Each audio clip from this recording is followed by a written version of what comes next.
Et du coup, qui a vu Hellboy ? Pas moi. Pas moi. Ni moi. Putain. Ça fait rire en fait. Hein. Bouillard. Bonjour et bienvenue dans ce 119e épisode de Comics Outcast. Toutes les 2 semaines, on se retrouve pour parler comics entre bonnes gens. Hein, dans la bonne foi cette fois-ci, j'ai envie de dire, et la bonne humeur. Et puis le printemps il fait beau, donc soyez heureux. Je suis toujours accompagné par mes 3 chroniqueurs ce soir, Lulu, Adrien et Nivrae. Bonsoir à tous. Bonsoir. Alors Adrien, t'es aussi le réalisateur, comment ça va? Alors Adrien, tu es aussi plombier. C'est ça. Écoute, ça va très bien. Je suis prêt, chaud pour ce soir. Est-ce que tu lis des trucs en ce moment? Je rattrape mon retard sur Black Hammer. Oui, parce que figure-toi que j'avais un petit temps de pause et donc voilà, et donc là je rattrape avec plaisir. Et ben en plus il y a le choix avec les spin-off et compagnie là. Les Smirnoff. Spin-off. Allez, c'est genre, il y a de la vodka, il y a plein de trucs. Ah non, c'est Hellboy justement qui fait de la bière. Spoil programme. Ah, vrai. Lulu, tu as la parole. Bonsoir, comment ça va? Bonsoir. Est-ce que tu lis des choses en ce moment, toi? Oui, plein. Blackbird notamment, sur les très bons conseils de nos collègues du podcast. Et j'ai même eu l'honneur et le privilège de rencontrer Ian Bertram à Amiens, puisqu'il était donc en Picardie perdu pour je ne sais pas quelle raison. Entre 2 trains. Et entre 2 trains, exactement. Et il m'a fait une très belle dédicace et c'était cool. Et Little Bird, c'est vraiment bien. On en a parlé ici en plus. Pas encore. Pas encore. Non, je confonds avec un autre truc avec des oiseaux, mais c'est pas ça. Mais t'as dit Blackbird au début. Ouais, c'est pour ça. J'ai dit Blackbird. Ouais. Ah merde. C'est le mélange de Black Hammer et de... Petit oiseau, pas oiseau noir. On a Nivrae aussi avec nous. Comment ça va? Ça va. Est-ce que tu lis des trucs en ce moment? J'ai lu beaucoup de choses ce week-end, mais on va en parler. Mais sinon, je lis un truc sans bulle. Ah. J'ai repris les romans. Je lis Lucas de Franck Tilliez. Je croyais que t'allais faire plaisir à Ben avec ses dinosaures et reptiles de l'Égypte. Regardez. On va parler du programme 2 ce soir. Je sais qu'on a pas mal de titres, enfin non, en fait 2 d'ici comics. C'est Lulu, t'as choisi quoi toi? Qu'est-ce que j'ai choisi? Heroes in Crisis. pour DC Comics. Nivrae aussi, tu vois, t'as un petit titre d'ici. C'est ça, Naomi, la nouvelle et mystérieuse super-héroïne, ou peut-être pas, on sait pas. Pas confondre avec les autres personnes qui s'appellent comme elle. Et Adrien. Un comics d'ailleurs. Oui. Qui s'appelle Friendo. J'adore cette insulte. Enfin, ce mot, il a une telle connotation Friendo désagréable. C'est vrai. Qui est une histoire d'amis en réalité augmentée. C'est des choses qu'on va commencer à vivre prochainement, j'imagine, n'est-ce pas? La suite du programme, c'est un dossier autour du comics qui, je pense qu'aujourd'hui on peut l'appeler culte, en tout cas historique, saga. Et en troisième partie d'émission, on parlera du film Hellboy, sorti cette année dans une discrétion assez inquiétante. Même si on le voyait sur les bus à Paris, mais je pense qu'on pourra parler aussi de la campagne de ce film. Et avant de passer à la suite, je vais vous faire part de mes recherches ces derniers jours pour préparer cette émission. Nous sommes l'émission 19. 19, comme personne ne sait, c'est le département de la Corrèze. Putain. Et putain, la Corrèze, c'est chaud. Donc la Corrèze, pour celles et ceux qui ne savent pas, c'est dans le Limousin. Donc on a déjà fait plein de régions du Limousin. Enfin, et cher à Jacques Chirac. Effectivement. Et François Hollande. Donc on va reconnaître des noms qui sont assez classiques pour cette région. On va commencer par Arnac Pompadour, Bassignac le Bas, Bassignac le Haut, Caen Saint-Mathurin Léo Basel, c'est bien une seule commune, oui, enfin c'est une communauté, Chapelle Spinasse, Chirac Bellevue, Condat sur Gavanex, Confolens Port-Dieu, Corrèze, oui, il y a une ville qui s'appelle Corrèze, Couffy sur Sarsonne, Cublac, un Couffy de canard, Espagnac et Espartignac, Estival avec un S et Estivo AUX. Je veux aller là-bas. Le Jardin, Lardignac sur Rondelle, Laguenne sur Avalouse, Madrange. Est-ce que tu crois qu'il y a Culan sur Rondelle pour Forcément quelqu'un. Si, il y a ça dans votre département, faites-moi part de ça. Et on saute les numéros d'émission. Mais c'est pas fini. 1000 vaches, c'est la moins originale de toutes, je pense. Perpezac le Blanc, Perpezac le Noir. Ça, c'est Game of Thrones. Voilà, c'est ça. Saint-Basile de Messac, Saint-Bonnet. Saint-Basile de Messac. On dirait une insulte. Tellement. Saint-Bonnet les Tours de Merle, Saint-Cirgue la Loutre, Saint-Mer le Lapio. Putain, tu t'es craqué là. Ah non, mais c'est l'extended version là. Et Mer, ça s'écrit MERD, hein, j'invente pas. Saint-Pantaléon de l'Arche, Saint-Victour et Trouche. Trouche. T'habites où? À Trouche. C'est un peu perdu ça, non? J'habite à Trouche. Donc je sais qu'il n'y a pas grand monde dans ce département, mais sait-on jamais. Je pense que vous avez accès à Internet, hein, merci Orange, France Télécom. Ils ont même une chanson. La chanson à Corrèze? Ouais. Vas-y. Non mais, j'ai recherché le titre parce que je m'en souviens plus, mais ça s'appelle À nos souvenirs du groupe 3 Cafés Gourmands.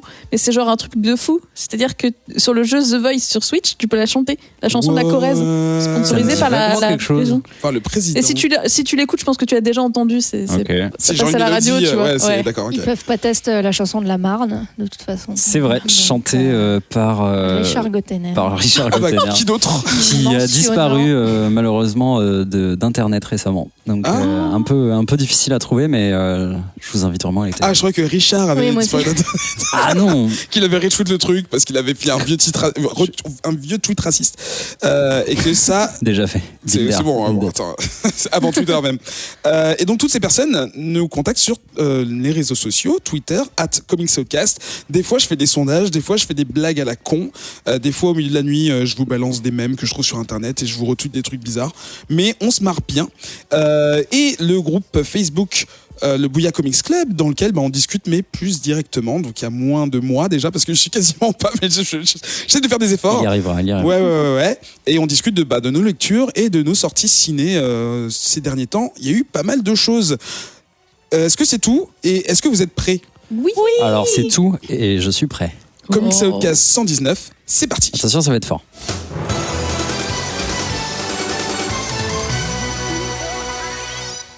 Merci d'avoir prévenu parce que en fait c'était totalement passable, ça allait. C'était pas si grave que ça. Okay. Les revues, la première partie d'émission dans laquelle on parle de nos lectures récentes. On choisit les 3 comics séparément. Nous lisons les premiers chapitres et on en parle ici devant les micros pour échanger justement nos ressentis. Le premier cette semaine, ça va être un titre DC Comics, donc on l'a dit tout à l'heure, c'est Naomi et c'est toi Nivray qui nous en parle. Prince. Alors Naomi, du coup, petite nouvelle de chez DC Comics. Alors actuellement, il y a 4 issues qui sont sortis au moment où on enregistre, au moment où on diffuse, il y en a 5. La 6e et dernière, c'est prévu pour, il me semble, le mois de juin. Donc c'est bientôt fini. D'accord, c'est un petit truc bien englobé. C'est ça. Donc c'est un comics de Brian Michael Bendis, petit inconnu au bataillon, bien sûr, et de David F. Walker, qu'on connaît pour Cyborg, du Luke Cage aussi, et qui est aussi un écrivain qui écrit un livre qui s'appelle Becoming Black sur les Afro-Américains, la culture pop, le racisme et l'identification dans la culture pop. Ça m'intéresse. Donc c'est ça, on voit un peu les sujets, puisque Naomi est effectivement un personnage d'apparence afro-américain. On ne sait pas tout à fait qui est ce personnage. Au dessin, c'est Jamal Campbell, qu'on avait vu du coup sur Green Arrow, Justice League of America, qui a fait aussi pas mal de choses pour Boom Studio. Alors, le comics, c'est du coup quelque chose de tout nouveau. Ça vient de Wonder Comics, qui est une sorte de nouvelle collection. Ouais, je me demandais ce que c'était. C'est un truc qui apparaît sur la couverture. Exactement, ça apparaît tout en haut. Donc il y a Young Justice, et il y a aussi Wonder Twins. D'accord. Donc les 3 comics ont démarré à peu près au même moment. Donc là, au début 2019. Et Naomi est présentée comme The DC's biggest, newest mystery starts here. D'accord, ouais. Donc elle vient lancer un gros truc. Donc ça lance un gros truc, mais c'est en 6 issues. Un qualificatif donné par des gens tout à fait neutres. C'est ça. J'imagine. Biggest, Ils n'ont newest. pas du tout des billes dedans, ni rien. Donc c'est nouveau et c'est gros. Et c'est mystérieux. Et qu'est-ce que c'est? Donc Naomi, ça commence par une jeune fille qui est devant son casier au lycée. Quand elle ouvre du coup sa porte de casier, dessus il y a des photos avec des articles sur Superman. Donc elle a l'air passionnée de super-héros. Et il y a surtout noté Clark Kent avec un point d'interrogation. Tu fais la nana elle est peut-être maligne du coup, parce qu'elle a peut-être compris des trucs que personne n'a jamais compris. La meuf est plus forte que Lois Lane déjà en un shot quoi. C'est exactement ça. Et ensuite on passe à une deuxième image une deuxième page avec des réactions de gens par rapport à des événements super-héroïques. Et Naomi, la dernière qui réagit et qui dit mais ça n'arrive jamais ici. Et en fait, ce qui se passe, c'est qu'il y a eu un combat qui a duré 17 secondes entre Superman et Mongul dans sa ville. Et bien sûr, elle l'a raté. Alors quand on voit la porte de son casier, on se dit qu'elle doit être dégoûtée. Effectivement, elle est super dégoûtée. Et Superman revient pour nettoyer les dégâts et elle le rate encore. Elle est un petit peu dégoûtée. Ensuite, tu la vois chez sa psy, qui lui parle entre autres d'un Superman complexe. Effectivement, Naomi, comme Superman, était adoptée. D'accord. Et Superman, c'est quelqu'un d'adopté, mais qui a été accepté, qui est quelqu'un de spécial et qui est fort. Ouais. Et en fait, il est possible que Naomi, elle ait ce Superman complexe, c'est-à-dire que elle a été adoptée, elle aimerait bien savoir d'où elle vient, et ça se trouve, elle est spéciale. Et ça se trouve... Donc, est-ce que tu es en train de dire que le comics est en train de parler d'un syndrome qui existe chez les adoptés dans le comics avec le personnage qui l'a provoqué? C'est ça? C'est ça. Okay. Il existe vraiment ce syndrome? Je pense que... en fait, je pense que oui, même si Superman n'existe pas réellement. Dans ce monde-là, ça existe. En fait, non, mais je pense que quand t'es adopté, tu dis peut-être que je viens d'une planète. Mais il faut voir que je suis spécial, que je suis pas terrien, que tu sais pas qui sont tes parents. Tu sais, moi je connais mes parents, je suis pas sûr de pas venir. La fille d'une princesse cachée. Tu penses toujours que t'as une reine d'un autre pays. Et du coup, elle se met à faire des recherches parce que elle a entendu dire une ou deux fois que c'était peut-être pas la première fois qu'il y avait un super-héros qui était venu dans la ville et que la première fois c'était il y a longtemps. Et peut-être que ça correspondrait à sa venue, tu vois, son adoption, quelque chose comme ça. Donc elle va absolument être une alien. Et en fait, elle aimerait savoir d'où elle vient et elle aimerait bien être spéciale. Enfin, tu sens qu'il y a ce désir quelque part. Et alors qu'elle pose ces questions, il y a un mec un peu chelou. Il est vraiment très étrange. Il a l'air hyper baraque. Il a des tatouages. Il a un peu une sale tête. Et il bosse dans un garage. Qui lui dit si en fait il s'est passé quelque chose. Il lui donne la date exacte. Il y a 17 ans, le 14 mars. Et là, il lui fait... Il lui fait oui, c'est le jour où tu as été adopté. Wow. Alors déjà, il sait quand est-ce qu'elle a été adoptée. Ouais. Et là, c'est la fin de la première issue. Tu fais ok, il se passe des choses cheloues. Le gars, il a l'air humain, mais un petit peu bizarre quand même. Et du coup, après, tu as la deuxième issue où elle continue son enquête à chercher qui elle est, d'où elle vient. Et la troisième issue où tu apprends que malheureusement, c'est peut-être pas elle qui est spéciale. En tout cas, pour l'instant, on sait toujours pas exactement quelle est la troisième issue, mais on apprend plein d'autres choses sur tout ce qui l'entoure. Donc, on n'a toujours pas la révélation du biggest, newest mystery de DC. Mais en tout cas, on apprend qu'effectivement, tout ce qui l'entoure n'est pas forcément que humain. Enfin, pas forcément que terrien, en tout cas. Et ça devient un peu obscur et intriguant, en tout cas. Donc, et ton avis? Mon avis, c'est que ça m'a intrigué. Ça m'a beaucoup intrigué parce que le personnage, il a l'air... un peu torturée, mais pas trop quand même, puisqu'elle vit bien son enquête et sa recherche d'identité. Mm-hmm. Et le dessin est cool, même si des fois ça se répète un petit peu dans le fond. Il réutilise beaucoup. Hein. Ah, ouais. Ça se lit bien. Il y a des flashbacks un peu guerriers, un peu avec des grands dessins, des trucs que tu mettrais en poster dans ta chambre, tu vois. Ouais, la scène de Superman au début, elle est pas mal. Voilà, la scène de Superman, t'en as d'autres un petit peu après. Et voilà, donc c'est très différent du reste des dessins. Et c'est plutôt cool. C'est en 6 issues, donc... ça se dévore. Voilà, il en reste plus que 2. Enfin, ça va se dévorer tout seul, quoi. Clairement, moi, je vais y foncer tout de suite. Et avant de donner la parole aux autres, est-ce que tu sais si, justement, les 2 autres séries de Wonder Comics sont liées à celle-ci, ou bien... Alors, je sais pas exactement. Ce que je sais juste, c'est qu'ils vont présenter ça sous forme de saison. Mm-hmm. Là, pour Naomi, il y a une saison 2 qui est déjà prévue pour... je sais plus si c'est la fin de l'année ou quelque chose comme ça. D'accord. Mais ils vont présenter ça sous forme de saison. Donc, je sais pas si les personnages vont se croiser à un moment ou s'il va y avoir un peu une sorte de crossover entre les univers. Parce que Bendis, du coup, en arrivant à DC, il a rapporté plein de trucs, d'idées, justement, de mondes partagés. Et là, il a vraiment fait son Wonder Comics avec ses 3 titres. Il y en a un 4e, je crois, qui arrive un peu plus tard, en septembre. Peut-être qu'ils se croiseront, mais en tout cas, pour l'instant, il n'y a pas eu de croisement. D'accord. Ton avis à toi, Lulu? Moi, j'ai beaucoup aimé. J'ai été accrochée dès la première page. Alors, ou la deuxième, je sais plus. C'est celle qui est découpée en 12 cases où tu vois la deuxième, tous les témoignages des gens qui ont vu donc le super combat entre Superman et Mongul. Et ça, j'aime assez. Enfin, c'est assez dynamique ce découpage-là. Et tu le retrouves un peu plus tard dans d'autres issues. Et globalement, je trouve que esthétiquement, enfin le format, c'est assez. Il y a des idées, quoi. C'est pas juste bateau. Il y a des très belles doubles pages. Justement, tu parlais des combats cosmiques avec à base de de chevaux ou de gens ailés, je sais plus. Ouais, j'ai aussi je me souviens d'une page qui est divisée en 5 bandes horizontales. Ouais. Et en fait, progressivement, on zoome sur la scène. Ouais, et c'est assez. Il y a plusieurs pages comme ça avec des bandes, c'est pas mal. Et c'est assez beau, quoi. Voilà, mais sans se prendre la tête. On s'attache assez rapidement à sa quête d'identité, qui est une quête adolescente, mais aussi de super-héros, quoi. Et c'est une super façon de rentrer dans l'univers, dans le DCU, quoi, si on n'est pas trop familier, ce qui est mon cas. Ça m'a fait penser au Miss Marvel de G. Willow Wilson, sur les questions de représentation, de mise en avant des minorités dans les comics mainstream, et c'est plutôt bien fait. Et toi, Adrien ? Je t'ai vu hocher de la tête quand Lulu a fait la comparaison avec Miss Marvel. Ouais, carrément. Mais d'ailleurs, un peu de la même façon, je dois dire que le début me convainc pas. Alors sur Miss Marvel, en réalité, ça a su me rattraper un peu par la suite. Mais là, je suis resté un peu gêné. Je dois dire, je suis encore une fois sûr que ça marchera super bien en TPB. Lire 3 issues comme ça, en fait, je trouve le twist à la fin de la première issue fonctionne plutôt bien. Et ensuite, après, vraiment 2 et 3, tu vois, finalement, je trouvais que ça avait foutu un coup de frein à main. Et que, tu vois, vraiment dans le 2, je pense qu'elle dépasse pas son pâté de maison. Enfin, en fait, c'est rigolo. C'est une histoire qui est quelque part très intime, quoi, dans la façon dont elle se réalise. Tu vois, tu te focuses vraiment beaucoup plus sur le personnage et elle, sa quête et ce qu'elle est.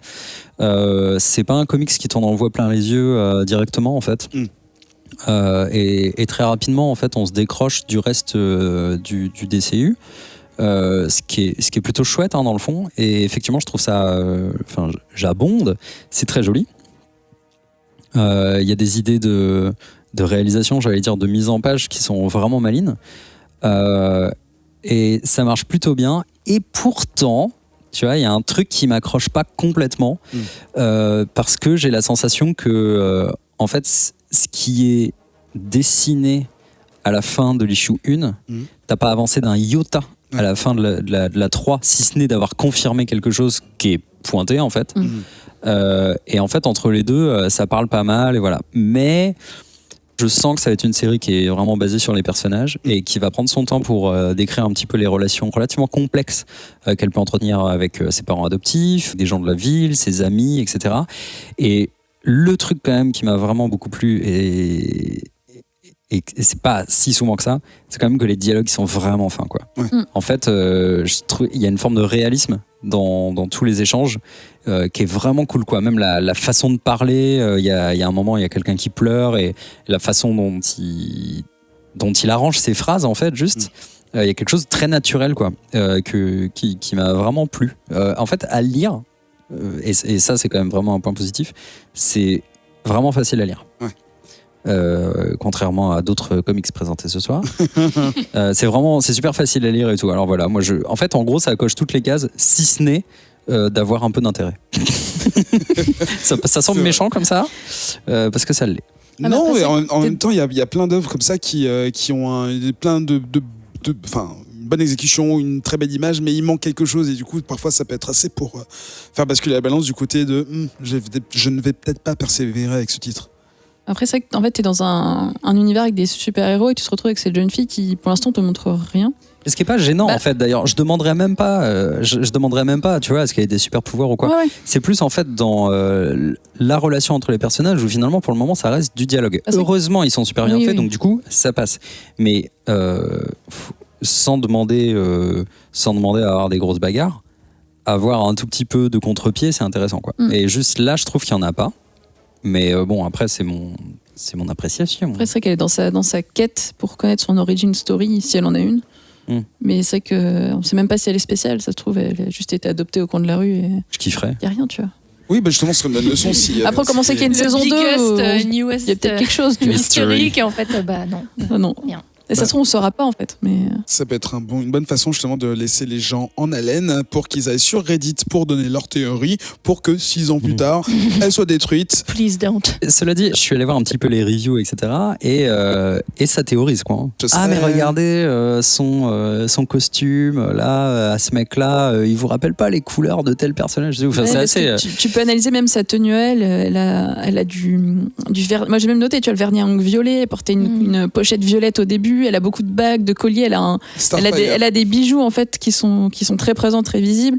Elle a ces espèces de petites bagues là dans ses dreadlocks dorés. Enfin, il y a un peu de foreshadowing peut-être. C'est pas anodin tout ça. Eh bien, à suivre du coup. Et deuxième titre chez DC, on va rester avec Superman & Co. On va parler de Heroes in Crisis, un titre de Tom King donc qu'on connaît bien ici. Illustration par Clayman. Ça m'a très préparez-vous, j'ai une blague. Et la couleur Tomeu Moret, DC Comics, sorti en septembre de l'année dernière. Des héros en crise. Mais quelle crise? Crise économique? Crise de la quarantaine? Peut-être. Ils ont l'âge. Pour certains. Crise de nerfs. Donc, Heroes in Crisis. Crise de foi. Oui. Est un event d'ici en 9 issues qui a commencé en septembre et qui va se terminer la semaine suivant la diffusion. D'accord. Voilà. Donc le 29 mai. Donc comme tu as dit, aux manettes Tom King, qui donc tu as dit on le connaît, mais pour celles et ceux qui peut-être ne le connaissent pas encore, c'est une des rockstars du moment chez DC, notamment depuis Mr. Miracle. Et sa patte, c'est l'humanisation des super-héros, notamment à travers l'exploration de leurs failles psychologiques, leur dépression, leur traumatisme, et ici en particulier donc le PTSD, donc le trouble de stress post-traumatique. D'accord. Alors pour vous expliquer peut-être un peu comment j'ai choisi ce titre, bon déjà on en parle pas mal sur les réseaux sociaux, mais également c'était un défi à moi-même en tant que noob de m'attaquer à du DC et d'en parler sur la place publique, qui plus est à un event donc, qui rassemble plusieurs personnages. Et en réalité, c'est très facile d'entrer dans cet event qui est centré sur la Trinité, donc Wonder Woman, Batman et Superman. La force de l'écriture de Tom King, c'est qu'on s'attache très très rapidement aux personnages. En peu de mots, en peu de cases, il crée des personnages qui sont pleins, qui ont de l'épaisseur, notamment parce que c'est des personnages qui souffrent, qui ont peur et qui se font latter la tronche. Et donc, attention, la blague arrive. Clayman représente très bien ces colosses aux pieds d'argile. Joli. Attention, blague bilingue. C'est même pas une blague, c'est quasiment un intertitre du Le Monde le dimanche, tu vois, enfin incroyable. Voilà.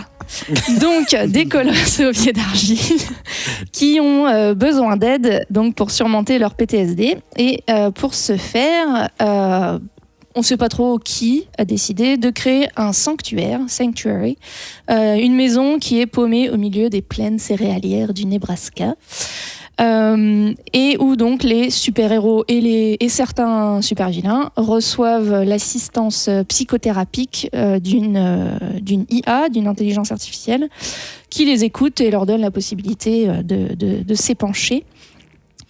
Et donc l'issue 1 commence avec très abruptement la mort de presque tous les pensionnaires de ce sanctuaire, et c'est Superman qui découvre les corps. L'enquête démarre aussitôt et l'histoire s'articule autour donc de la Trinité. Il y a aussi Flash qui a un rôle assez important, ainsi que les deux suspects. Barry Allen, pour préciser quel Flash, puisqu'il y en a deux. Alors c'est là où moi je perds les détails. Ouais. Mais voilà. Et les deux suspects aussi principaux qui sont sur le devant de la scène, qui sont Booster Gold et Harley Quinn. Enfin. Harley Quinn qui met sa raclée à absolument tout le monde. Et je dois dire que c'est le premier comics que je lis avec Harley Quinn. Et elle est humaine ou pas en fait Bien sûr. Elle est hyper badass. Elle a aucun filtre et aucune peur. Et, non, elle est vraiment très, très cool. Voilà. Une dernière chose à ajouter pour comprendre un peu la construction de cet event, c'est que l'intrigue principale est entrecoupée de flashbacks sous la forme d'enregistrement vidéo, excusez-moi, qui sont découpés, enfin qui sont représentés en 9 cases à chaque fois, qui ressemblent, qui rappellent très fortement Mister Miracle. Donc des enregistrements vidéo, des thérapies de tous les pensionnaires, vidéos qui sont envoyées progressivement à Lois Lane, qui fait aussi partie de l'aventure. Mais qui envoie les vidéos et qui est responsable de la tuerie? Mystère. Qu'est-ce que vous en avez pensé? Ah merde, je crois que tu allais dire parce que dans le deuxième, Adrien. Oui. Est-ce que, enfin toi je sais que tu suis pas mal un peu, enfin non, à une époque t'étais à fond sur les Batman. Tom King, je sais que t'as lu Mister Miracle, ouais. Mais depuis, est-ce que justement t'es resté dans cet univers, dans l'évolution du DC Universe? J'ai toujours DC dans mon cœur. J'avoue que ça fait un petit moment que je suis pas les séries régulières, que voilà, je regarde ça de loin. Et j'étais très très chaud pour aller voir. Pour aller voir Heroes in Crisis, comme je savais que c'était Tom King. Et puis, depuis que j'avais vu qu'un numéro, je crois le numéro 7 ou un truc comme ça, était focus sur Flash. Enfin bon, bref, j'étais saucé de base. Donc j'étais très content que Lulu propose cet event. Je dois dire que j'ai toujours été, tout de suite été en terrain connu. Avec les personnages, voilà, enfin il y a rien de fifou. On retrouve tous nos héros, dont Booster Gold que j'aime en secret et vous le savez. Et avec voilà une intrigue ma foi plutôt très très cool quand même. Et le style de King voilà, que tu as tout de suite quoi. C'est je vais vous montrer que tous ces héros ils sont appréciables, et en fait c'était quelque chose de le faire avec Mister Miracle qui est je veux dire plutôt un personnage secondaire, tu vois. De le faire en arrivant avec ses gros sabots dans la mythologie de Batman, Wonder Woman et Superman, c'est un autre délire. Et en fait, je trouve il arrive dans le peu d'issues que j'ai lu à trouver son chemin et à aller péter un petit peu je vais presque dire légende urbaine qu'a la vie dure, que les héros de DC sont beaucoup trop solaires et beaucoup trop parfaits et beaucoup trop mythologiques, hein, c'est le terme que j'ai employé tout à l'heure, c'est-à-dire genre des dieux parfaits et loin des problèmes humains qu'on retrouve chez Marvel. Enfin bon bref, cette espèce d'opposition là de principe, je trouve qu'en fait King il arrive là-dedans et il joue son truc enfin tu vois, il y arrive quoi, parfaitement quoi, en petit virtuose. Alors j'ai pas dépassé le 3, donc si ça se trouve je suis en train de dire un truc et des gens tu vois qui ont lu tout le machin me diront non Adrien c'est de la grosse merde, t'y connais rien, voilà, peut-être. En tout cas pour le moment je suis bien accroché et j'ai l'impression qu'il fait un truc qui est comparable à Mister Miracle, à savoir un petit chef-d'œuvre quoi. Et toi Hélène? Alors moi, j'ai pas résisté par contre. Hein. Très clairement, j'ai commencé les 3 premières issues et je me suis dit c'est mort, je vais pas m'arrêter. Donc j'étais jusqu'à la 8 et j'ai découvert que ça se finissait à la 9 et que la 9 n'était pas sortie. Tout de suite, je sens une grosse frustration, même si ça se résout quand même pas mal au niveau de la 8. J'ai beaucoup aimé du coup, pour beaucoup de raisons. La première, c'est que j'aime bien tout ce qui tourne autour des PTSD, des vétérans qui ont des crises où ça va pas, où il s'est passé des choses. Le prix en fait d'être un super-héros, de souffrir de tout ça. C'est un sujet qui m'intéresse beaucoup. Autre chose qui m'intéresse beaucoup, c'est Harley Quinn. Et comment dire que quand tu commences le comic, c'est un espèce de gros combat entre Harley Quinn et Booster Gold, mais un truc hyper violent qui est très plaisant visuellement et qui se passe hyper bien. C'est-à-dire que dans ma tête, j'avais l'impression de le voir en animé sous les yeux. J'ai vraiment pris un gros plaisir à lire ça. Les dessins sont super cool, le scénario il est bien, il est intéressant. Ce découpage en 9 cases avec un peu les interviews quand il parle à l'IA, j'ai trouvé tout ça super cool. Les cliffhangers à chaque fin d'issue sont vachement bien aussi parce que t'es t'es genre limite, wow, c'est quoi ce truc? Et c'est vraiment tout le long, c'est comme ça. Le seul truc que j'ai moins aimé, c'est que en vrai, la Trinité, je m'en foutais un peu. C'est-à-dire que l'histoire, elle est super cool, tout ce qui se passe autour de ça, mais Batman, Superman, Wonder Woman, ils font un peu des trucs dans leur coin et en fait, j'avais juste envie de tourner les pages et retourner sur Booster Gold et Harley Quinn où c'était quand même vachement plus intéressant. Je pense qu'ils ont cet effet aussi dans plein de comics où ils sont un peu invincibles. Effectivement, Adrien parlait de DIC. C'est un peu les adultes. C'est ça. Tu vois les ados faire joujou avant que les parents. C'est vrai, ils sont là à se battre. T'es sûr que t'as fait un système super sécurité parce que Lois Lane récupère des vidéos, machin. Enfin, tu vois, nul quoi. Et du coup, est-ce que vous trois, vous allez continuer? Ouais. Parce que du coup, il reste qu'un seul. Adrien, t'en as lu que 3 sur 8 pour l'instant. Ouais. Mais donc, en fait, oui, tout à l'heure, ce que je voulais dire et que j'ai oublié de dire, c'est que donc, le 8 où en fait on voit, en gros, la couve, elle est magnifique. Et c'est le retour de la collaboration Tom King, Mitch Gerads sur le numéro 8. Et donc, juste ça, je suis hypé. Je suis saucé comme jamais. Juste question de non-initiés, c'est parce qu'ils sont déjà en duo dans Mr. Miracle? Correct. Ouais. D'accord. Troisième comics, tu vas garder la parole, Adrien. Il s'agit de Friendo, un comics de chez Vault Comics, écrit par Alex Packnadel, illustré par Martin Simmons, et à la couleur, on avait Dee Conifay. Je ne sais pas si c'est bien prononcé, mais c'est pas grave. Qu'est-ce que tu peux nous dire sur ce titre? Alors, qu'est-ce que je peux vous dire? Alors, il y a je disais tout à l'heure que j'allais faire une revue confuse à l'image de ce comics. Je vais vous révéler à mon tour mon secret de sélection des comics. Non, ce ne sont pas les couvertures, c'est beaucoup trop facile. Quand on me demande Adrien, c'est quoi ton comics? Putain, l'émission c'est dans une semaine. Je vais très rapidement sur Comic Book Roundup, qui est ce site où tu sais, il y a beaucoup de reviews. En fait, c'est le comment on pourrait dire, c'est un peu pas Allociné, c'est une référence vraiment sens critique, tu vois, genre du comics, qui recueille en fait à la fois des retours utilisateurs, mais aussi de presse, de blogs, de youtubeurs, de machin, et qui attribue des notes. Métacritique. Et donc c'est le métacritique, voilà, c'est ça. Et donc en fait, je vais sur l'onglet des top reviews, tu vois, pour aller voir qu'est-ce qui est vraiment très très bien noté. Et en fait, donc je suis allé dans l'onglet indé. Parce que je voulais balancer un petit peu avec DC, et je suis tombé sur Friendo qui avait la meilleure note ce mois-ci, je crois, grâce à son numéro 4, je le précise quand même, grâce à son numéro 4, un merveilleux genre 9.8 ou tu vois, genre un truc comme ça sur 10, enfin bon. Alors, peut-être que les gens qui lisent de l'indé ont d'autres attentes.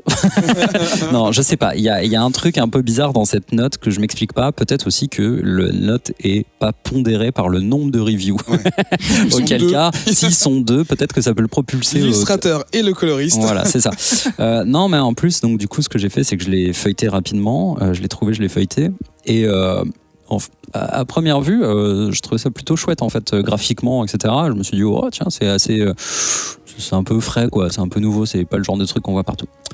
Alors, Friendo, qu'est-ce que ça raconte? Ça raconte l'histoire de Léo, qui a une enfance un petit peu particulière, puisqu'il a été élevé dans une pratique de la religion assez sévère, qui fait que, déjà d'une, il a été privé du consumérisme auquel on a tous le droit, et il était également assez crédule sur le monde, qui fait que, et là je vous révèle quelque chose qu'on apprend dans les Issue 4, il avait tendance à croire un petit peu à toutes les publicités, tu vois, au pied de la lettre, quoi. C'est-à-dire que plus tard dans son évolution, quand on lui a montré des pubs, il avait tendance à penser qu'on ne pouvait pas mentir, et que de toute façon, si tu voyais à la télé des sneakers qui faisaient des éclairs, c'est probablement qu'elles faisaient des éclairs. Donc ce gamin un peu bousillé du ciboulot, on fait ce petit flashback au début où donc son père adoptif probablement, qui est littéralement un père, et fait des sermons dans la rue, l'interdit d'acheter un jouet.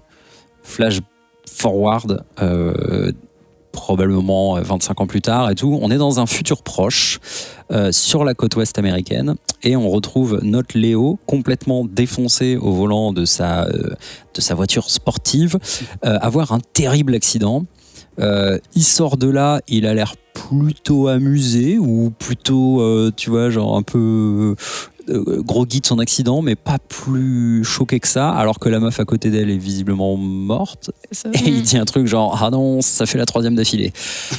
Et on comprend pas bien, il rentre chez lui, il est avec sa copine, et pendant qu'ils ont une scène torride d'amour, passe à la télé les informations, et en fait il est deg quand les informations se terminent et qu'on n'a pas parlé de sa petite embardée plus tôt dans la journée qui lui a valu moult contusions.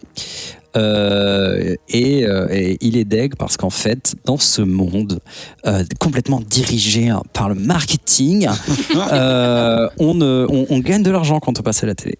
Ce qui, du coup, appelle un petit peu tout le monde à faire nawak non-stop, histoire d'être à la télé. Ça ressemble à des pitchs qu'on a déjà vus ou lus ici et là. On dirait un peu du Stephen King, on dirait un petit peu du Black Mirror. Ah, dis donc, qu'est-ce que c'est original. Sa copine lui remonte le moral, soit il n'a pas été à la télé, mais elle lui a offert un petit cadeau, ça lui fait plaisir d'acheter et d'offrir des choses. Elle lui a acheté des lunettes qui, en réalité augmentée, dirons-nous, qui lui permettent de... donc il les chausse et il va avoir une sorte d'ami virtuel que seul lui peut voir, qui est façonné suite à un espèce d'interview, tu sais, un peu à la Blade Runner, où on te pose des questions complètement aléatoires et puis on détermine toutes tes personnalités. Et donc, face à lui apparaît donc je vais pas dire un assistant, une espèce d'ami virtuel qui s'appelle Jerry, si je me souviens bien, qui a l'air complètement excentrique et aussi barré que lui. Ça donne lieu à des dialogues entre de la teneur d'un Fight Club un peu, tu vois, genre, mais en pas bien. Et vous sentez que mon avis est un petit peu teinté ou pas? Les Vlatipa partis en aventure. Alors Léo, lui, en réalité, donc il désire la célébrité, il désire les feux de la rampe, comme nous tous, parce que bien sûr, c'est tout ce qu'on veut. Hein, on veut des likes. La société, société, voilà. Il s'avère qu'en réalité, sa carrière est bien mal barrée, qu'il est go-go dancer dans une sorte de club de striptease chelou où il est déguisé en animal. Et on lui dit rentre chez toi, il n'y a personne.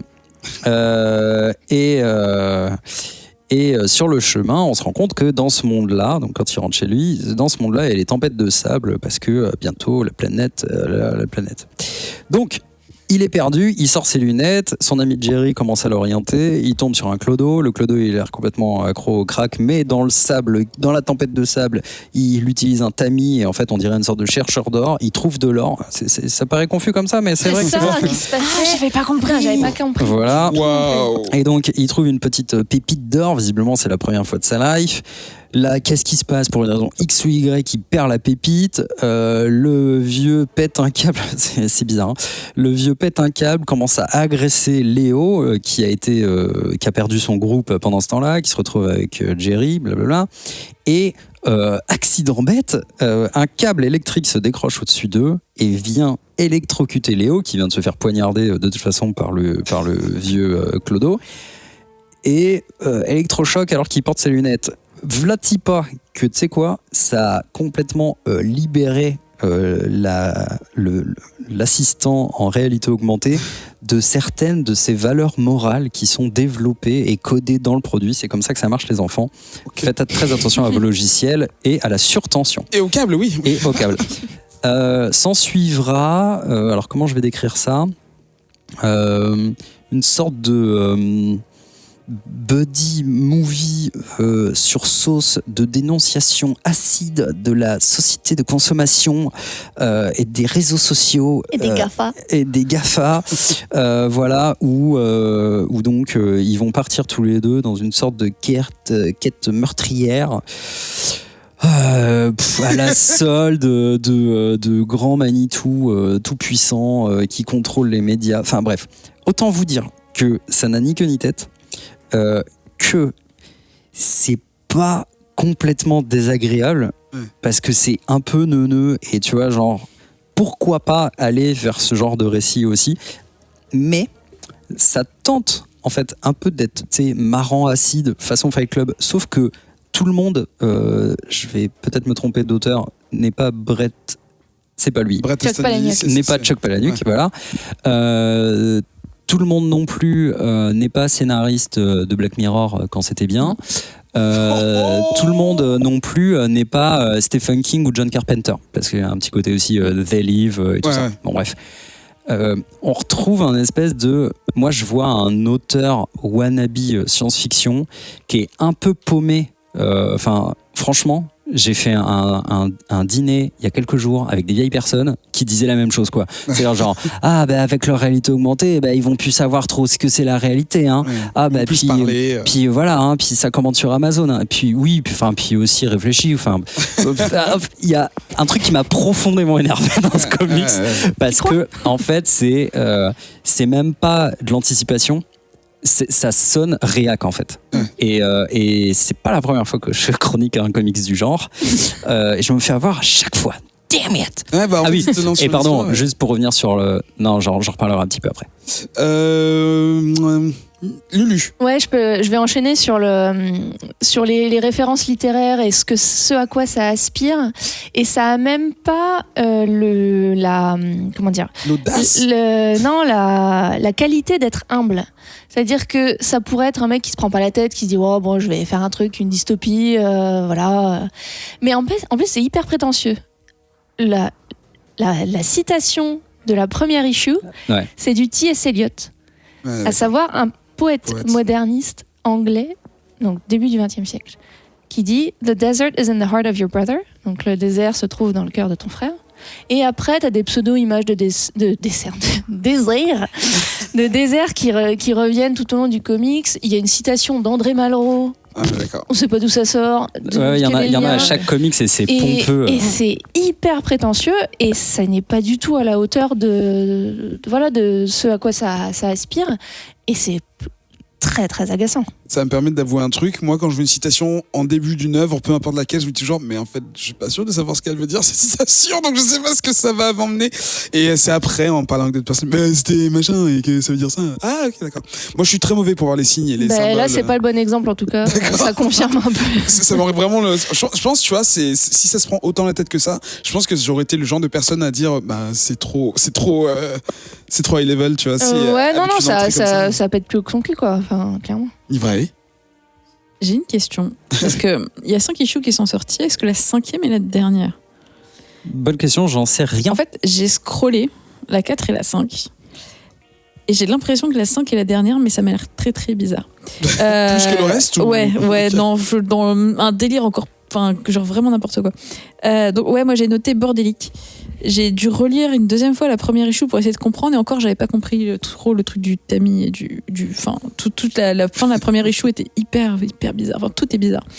J'aime bien habituellement ce genre de sujet, tu vois, genre on accuse la société de consommation, le marketing, machin. Je trouvais ça cool. Et en fait, c'est tellement le bordel que en fait, comme tu disais, ça peut être plus que son cul, quoi. C'est bordélique. Et visuellement, il y a des trucs qui paraissent cool et tout, mais c'est pas forcément très compréhensible. Ça démarre par un flashback avec un design un peu chelou. Après, tu tapes l'accident de voiture où tu dis est-ce que c'est le même gars, mais ça se passe quand? Et puis après, tu débarques chez lui, tu dis est-ce que c'est vraiment lui? Enfin, j'étais même pas sûre au début de juste comprendre ces 3 premières parties, quoi. En fait, ça me permet de faire un tout petit insert sur le design, parce qu'en fait, autant je trouve pas ça vilain dans l'absolu, mais en vérité, il y a une espèce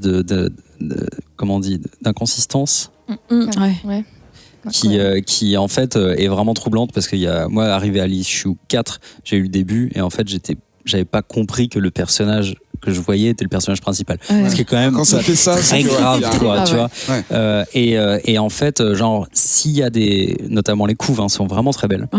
Le vieux piège. En fait, à l'intérieur, il y a vraiment des trucs très feignants. Donc en fait, autant vraiment l'auteur, un melon incroyable, et tu vois, pardon, putain, je déteste dire ça se trouve c'est un chic type, mais vraiment, bon, bref, c'est pas à la hauteur, et le mec en fait à côté, on dirait qu'il est à la bourre, et que tu vois, tous les fonds de cases, c'est les espèces de dégradés ou des couleurs unies, et ça c'est chaud, ça on le dit pas assez, mais ne faites pas ça, les enfants. Surtout quand on connaît pas les circonstances du comics et de pourquoi il existe. Mais effectivement, je n'ai Non, c'est tout ce que je vais dire sur ça. Je vous laisserai lire les notes d'intention. T'as appris des choses du coup ou pas dans ces notes d'intention? Non, rien d'intéressant. Parce que j'ai même pas eu le courage. Enfin, je sais pas.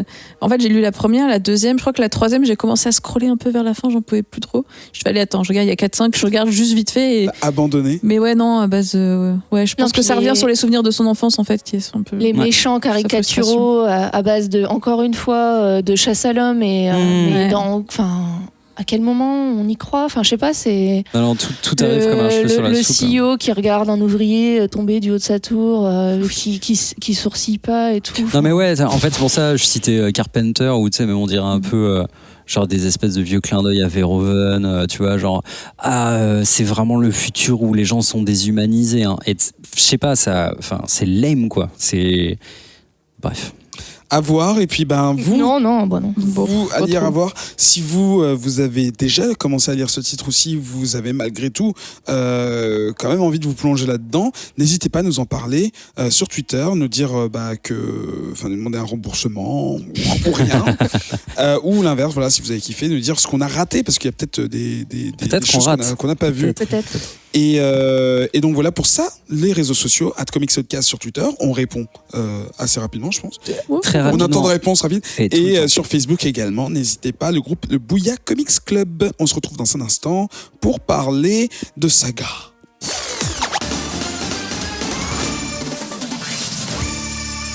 De retour dans cette deuxième partie d'émission, toujours Comics Podcast numéro 119, en compagnie de Lulu, Nivraï et Adrien.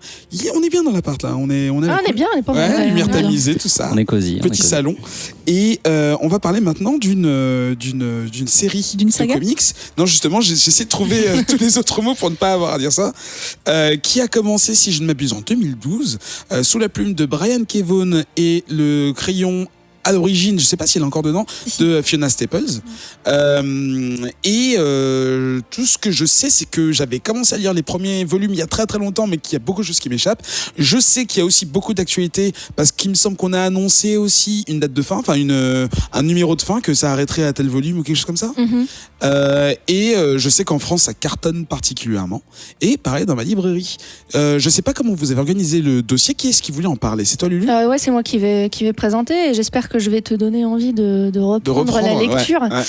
Donc, Saga, 9 volumes parus en anglais et en français intégralement, qui est actuellement en pause depuis l'été dernier, mais qui va reprendre. Et d'après ce que j'ai lu, de ce que Brian Vaughan a dit, donc il y a 54 issues et il serait à la moitié. D'accord, oui, c'est ça. Il avait donné il a fait une One Piece en disant c'est encore duré 10 ans. Voilà.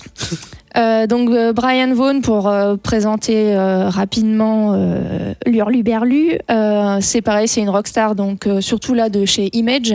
Il est l'auteur de Why the Last Man, ainsi que Paper Girls, qui est une super aussi série en cours. Il a aussi écrit Barrière,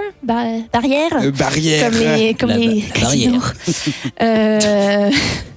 Qui était une mini-série dont le numéro, enfin un webcomic mini-série dont le numéro 1 a été publié au Free Comic Book Day de l'année dernière et qui était plutôt sympa aussi. Donc Saga, 4 Eisner Awards de la meilleure série. Ils ont battu le record qui était détenu par Sandman jusqu'en 2017. Aussi détenteur d'un magnifique Bouya d'or de la meilleure série en cours. Donc, il n'a pas eu un truc à Angoulême aussi? C'est genre, il a eu notre récompense. Pardon, mais c'est moins bien. Est-ce qu'il y a d'autres compétitions en France? Je nomme uniquement les titres les plus importants. Quand même. Pour finir par boucler sur Comics Podcast et qu'on se pépon là tout seul, on avait parlé de lui également pour The Runaways. Oui, quand la série est sortie. Donc, Saga raconte le périple d'un couple contraint de fuir et de parcourir l'univers avec leur nouveau-né, parce qu'ils viennent de 2 mondes en guerre et que leur amour fait d'eux les ennemis publics numéro 1 de leur planète respective. On a 3 personnages principaux. Alana, qui vient d'une planète qui s'appelle Landfall, qui est continent en français, qui est un peu la planète avec une technologie un peu plus avancée. Bon, c'est pas hyper important parce que de toute façon on n'y va jamais. Et les habitants de Landfall ont la caractéristique physique d'être ailés. Alana est tombée amoureuse d'un des prisonniers de guerre qu'elle était censée garder, un ressortissant de Wreath, la couronne en français, qui est un des satellites de Landfall, qui est peuplé d'humains à cornes, qui eux sont considérés par Landfall comme primitifs, mais qui sont dotés de pouvoirs magiques, donc ils peuvent jeter des sorts. Donc Alana tombe amoureuse de Marco, pardon, je ris avant ma blague, donc ça va pas du tout. Classique. Un BG à cornes de bouc qui a fait le serment de ne plus jamais sortir son épée de son fourreau ou d'avoir recours à la violence. Bon, il va avoir du mal à tenir sa promesse. Le troisième personnage, donc comme j'ai annoncé, est leur fille qui s'appelle Hazel. J'ai pas cherché, mais j'imagine qu'ils ont traduit ça par noisette. Non, elle s'appelle Hazel. Hazel. Ah bon, ils ont pas traduit. Bon, non, ils ont pas traduit. Hazel. Marianne Chat de son. Oui. Qui naît dans les premières pages de la première issue et qui fait naître Saga, puisque c'est elle la narratrice de toute l'épopée. C'est une enfant miraculeuse, puisque personne ne pensait possible ni souhaitable que les habitants de Landfall et de Wreath se reproduisent ensemble. Et elle prend les caractéristiques physiques combinées de ses deux parents. Donc elle a des cornes, mais aussi des ailes. Voilà. Donc Saga, c'est un space opéra. On peut le dire. Donc on a une tripotée de planètes et de vaisseaux de toutes formes et couleurs imaginables. Ils voyagent notamment dans un arbre fusée. Il y a aussi un vaisseau pyramide méduse plus tard qui apparaît. Et on a aussi un bestiaire. Donc pas pour mettre les manteaux, mais donc une série de personnages très différents. Pour mettre les bestes. Voilà, pour mettre les bestes. Un bestiaire varié. Donc, outre la famille cornue et ailée, on a Sœur Robot, qui est un aristocrate robot humanoïde à tête de télé. Et les vieilles télés, les têtes. TV, sauf son papa. Son papa, il a quand même une. Genre, c'est écran plat. Ah, c'est vrai. J'avais oublié ça. Sans plasma. Il y a un espèce de bébé phoque qui parle et qui marche à deux pattes et qui met des pulls. Et qui est très mignon. Il y a une femme menthe religieuse, des centaures, des zèbres à rayures de couleur, des personnages chelous avec une espèce de bec dégueu rose un peu qui ressemble à des bébés taupes qu'on n'a pas envie de toucher. Voilà, donc ça, c'est un des plaisirs de Saga, c'est de découvrir l'univers. Et Eric, tu veux dire quelque chose ? Je pense aux bébés taupes. T'as déjà vu des bébés taupes ? Mais oui, c'est pour ça que je me dis, mais pourquoi est-ce que tu penses ça ? C'est trop mignon. Oui, c'est des petits trucs flasques. On dirait des petits doigts. Oui, ou des tubs. Ou des, c'est ça. Ou des tubs, on peut le dire. Ouais. Puisqu'en plus, ils sont aveugles. Et comme ça n'a pas, oui, pas d'œil. Comme quoi, vous voyez ? Voilà. C'est la seule différence entre les deux. Allez ! Tout est lié, tout est lié. Comme Sébastien. Voilà. Donc, contrairement à ce que son nom indique, Saga n'a pas de parenté scandinave. On n'a pas vraiment la trace d'un héritage. Et là, j'espère que vous êtes prêts pour un cours de Tata Lulu, parce que là, je vais vous écraser dans la science littéraire. Donc, pas vraiment de traces des épopées scandinaves. Par contre, on a le sens plus moderne de Saga, qui est donc une histoire retraçant l'histoire d'une famille sur plusieurs générations. Raconté par Stéphane Bern. Non. Alors c'est pas Saga, je suis désolé. C'est le bébé. Si c'est pas raconté par Stéphane Bern. Hazel Bern. Mais moi, la parenté littéraire que j'ai vue, c'était plus l'Odyssée, en fait. Puisque, donc, comme j'ai dit, c'est un périple. Et donc, le parallèle va être vite fait et ça va pas durer des heures. Mais donc, l'Odyssée raconte le retour difficile d'Ulysse à Ithaque après la guerre de Troie. Donc, on a le thème de la guerre, de la famille, puisque Ulysse veut retrouver sa femme Pénélope et son fils Télémaque. Rien à voir avec ce robot et la qui a une tête de télé ou de Mac. Et donc, Ulysse est obligé de faire un peu le tour de la Méditerranée, d'où le nom de périple, puisque périple, c'est de faire le, tour, attention. Périmètre, périple. Périphérie, tout ça, voilà. Et de surmonter bien des obstacles, comme les sirènes, le cyclope polyphème, les lotophages, etc. D'une certaine façon, l'Odyssée est une réécriture moderne, somme toute, de... Non. Oui, parce que là, je me suis trompée. T'as pas écouté la Sances, je fais tout le temps ça en cours et... Bon, bref, tout tombe à plat. Saga est une réécriture moderne de l'Odyssée, dans laquelle Pénélope n'attend pas bien sagement à la maison qu'on vienne la retrouver, mais qui est elle-même partie à la guerre, puisque Alana donc, est une femme guerrière. On a bien des cyclopes, mais soit on leur voit l'appareil génital en gros plan, soit ils sont auteurs de romans, voilà, romans pour femmes de plus de 45 ans. Voilà. Et Ulysse Marco s'est émancipé de toute trace de masculinité toxique. Voilà. Okay. Donc mon parallèle s'arrête là. Je vais pas aller beaucoup plus loin. Et mon parallèle va prendre la tangente. Puisque donc... Pas littéraire et faire des blagues de matin. On a le droit.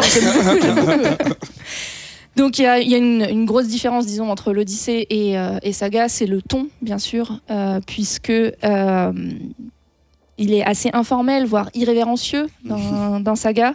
La première bulle, pour vous dire un peu, présenter l'engin, on peut lire « Am I shitting right now ?» Donc, est-ce que je suis en train de chier ? Qui est prononcé, à ce moment même, qui est prononcé par Alana, qui a un magnifique profil en gros plan, elle est plutôt belle et tout, et donc elle prononce cette phrase. Et oui, pour celles et ceux qui ne savaient pas, les filles font aussi de la défécation. Oui, et même dans les comics. Et pendant l'accouchement. Donc voilà. Tu pousses tellement on enlève des tabous. Voilà. On retire des tabous. Voilà. Donc elle est en train d'accoucher et de déféquer en même temps puisque ça se produit. Et en fait, c'est assez représentatif du ton de Saga qui est assez cru, qui aborde plein de sujets de la vie quotidienne, donc qui est très trivial parfois. Mais qui en même temps est une saga, donc qui est épique, et voilà. Et donc on a ce grand écart, mais qui est parfaitement tenu tout au long des 9 volumes. Qu'est-ce que je voulais dire ? C'est à peu près tout. Dernière chose, c'est aussi très politique comme histoire, comme traitement. Il aborde beaucoup de sujets de l'Amérique et du monde contemporain des années 2010, disons. Le racisme, l'homophobie, la transphobie, le droit des gens à disposer de leur corps, la sexualité dans toute sa complexité. Voilà, donc conclusion, Saga, c'est bon, mangez-en. Profitez de la pause qu'ont prise les créateurs pour tout rattraper. Et puis, si vous étiez réfractaire, changez d'avis pour la Saga. C'est plus je revenais quand il y allait, j'y retournais. Big up à IAM, la Saga. Bravo. Est-ce que de l'autre côté de la table, ouais, Mac Drop, elle l'a fait mais de façon poétique et jolie. Toi, Nivrae, tu lis depuis toujours Saga ou bien c'est quelque chose de plus récent ? Il y a 48 heures. Depuis toujours. Il y a 48 heures, je n'avais jamais lu Saga il y a 48 heures. Et il y a eu un dimanche. Ah oui, je t'ai vu sur Twitter. Et dimanche, j'ai lu les 9 tomes. Wow. Voilà, donc 9 fois 150 pages en VF. Je sais pas si c'est peut-être plus court en VO, on sait jamais. Oui, il y a moins de mots. Bien sûr, il y a moins de mots. Les bulles, elles sont plus petites. Ouais. Je pensais pas. Je m'étais dit, vas-y, lis les 3 premiers quand même, pour histoire de comprendre de quoi ça parle. Et en fait, j'ai pas réussi à m'arrêter parce que j'avais les 9 et que autant tout lire. J'ai beaucoup aimé parce que, comme tu dis, c'est plein de sujets hyper modernes, hyper cool. Ça me parle même d'éjaculation féminine. J'ai trouvé ça super sympa. Et en même temps, ils sont hyper attachants.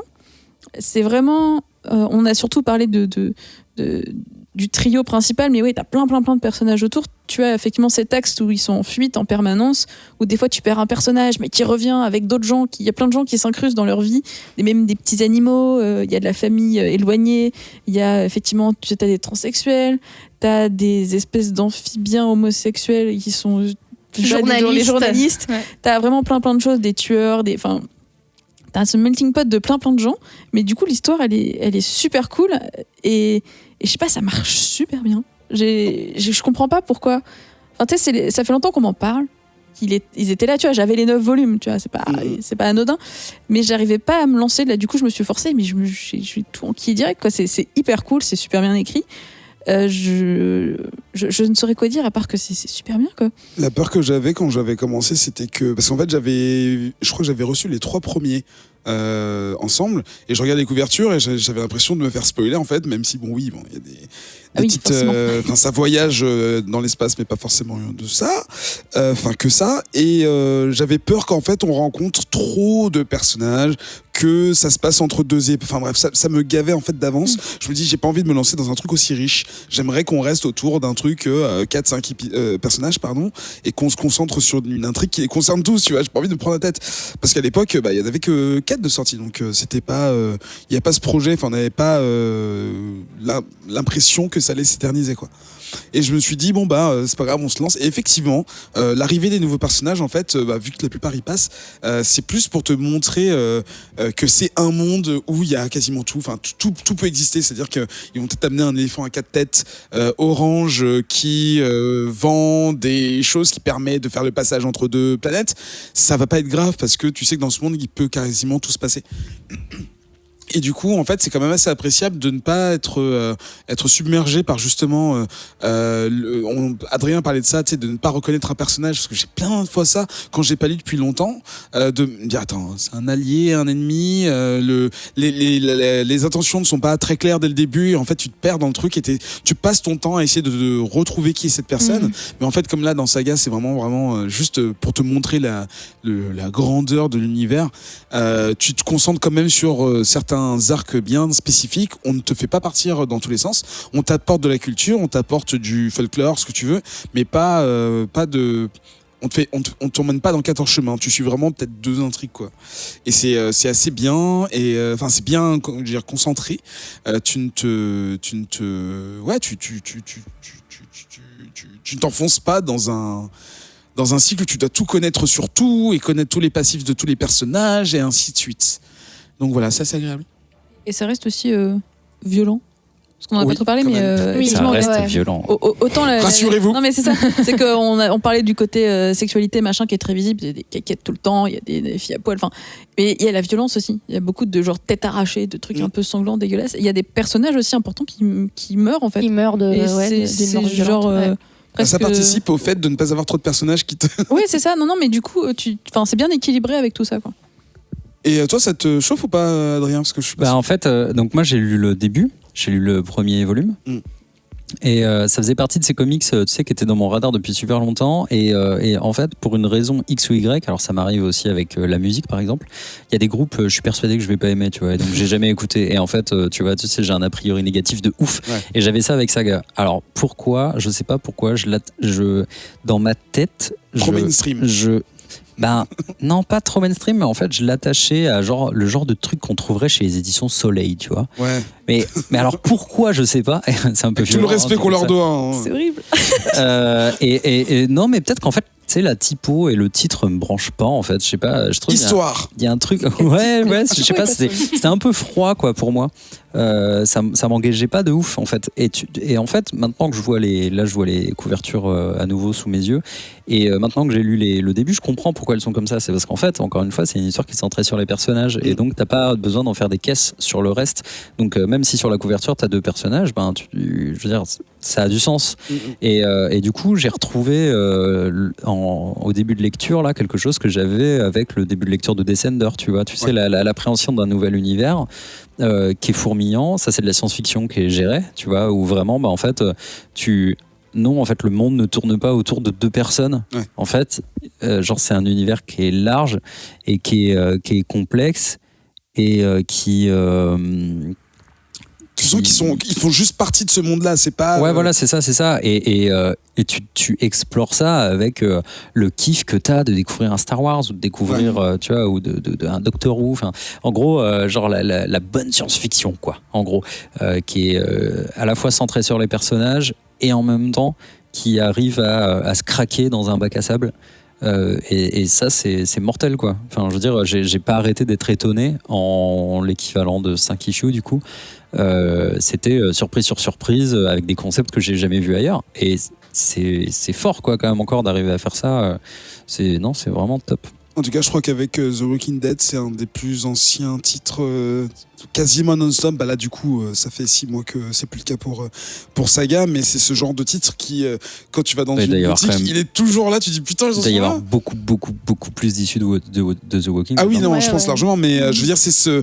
Il n'y a pas aujourd'hui de titre qui en est encore à sa numérotation originale, qui a cette régularité en tout cas de publication, et en même temps ce soutien des fans, et ce côté tu le trouveras aussi dans toutes les librairies, dans toutes les bibliothèques et dans ça c'est ma seule crainte, c'est que au final ça parte un petit peu trop en comment tu vois, tu parles de l'attachement en fait des fans, enfin du soutien des fans, et j'ai peur qu'en fait ça soit genre une espèce de que ça passe en mode perfusion, c'est là où en fait on t'apporte des aventures sur les personnages sans trop oser, mais bon, le temps me dira si. Et ne jamais savoir finir.